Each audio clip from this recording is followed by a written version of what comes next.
അസ്സലാമു അലൈക്കും വറഹ്മത്തുള്ളാഹി തആല വബറകാതുഹു. ആദരണീയരായ അധ്യാപകരെ, എൻ്റെ പ്രിയപ്പെട്ട സഹപാഠികളെ, സ്നേഹമുള്ള സുഹൃത്തുക്കളെ, ഇന്ന് നാം ഇവിടെ ഒരുമിച്ച് കൂടിയിട്ടുള്ളത് ലോകത്തിനാകെ കരുണയുടെ പ്രകാശമായി വന്ന പ്രവാചകൻ മുഹമ്മദ് നബി സല്ലല്ലാഹു അലൈഹി വസല്ലമ തങ്ങളുടെ ജന്മദിനം അനുസ്മരിക്കാനാണ്. അല്ലാഹു തആല പരിശുദ്ധ ഖുർആനിൽ ഇപ്രകാരം പറയുന്നു: നിങ്ങളെ ലോകത്തിനാകെ കരുണയായിട്ടല്ലാതെ നാം അയച്ചിട്ടില്ല.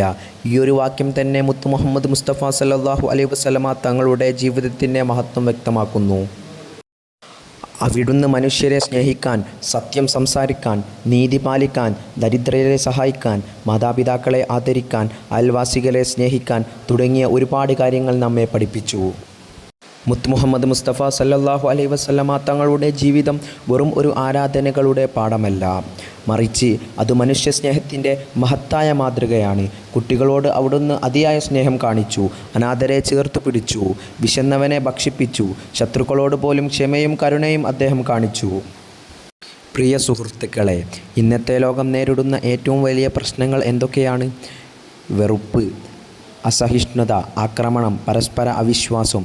ഈ പ്രശ്നങ്ങൾക്ക് ഏറ്റവും നല്ല പരിഹാരം മുത്ത് മുഹമ്മദ് മുസ്തഫ സല്ലല്ലാഹു അലൈഹി വസല്ലമ തങ്ങളുടെ ജീവിത സന്ദേശങ്ങളാണ്.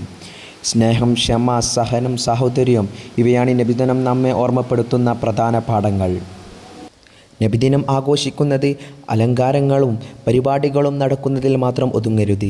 നബി സല്ലല്ലാഹു അലൈഹി വസല്ലമ തങ്ങളുടെ സ്വഭാവ ഗുണങ്ങൾ നമ്മുടെ ജീവിതത്തിൽ നടപ്പാക്കണം. കള്ളം പറയാതിരിക്കുക, മറ്റുള്ളവരെ വേദനിപ്പിക്കാതിരിക്കുക, നല്ല വിദ്യാർത്ഥിയും നല്ല മനുഷ്യനുമാവുക.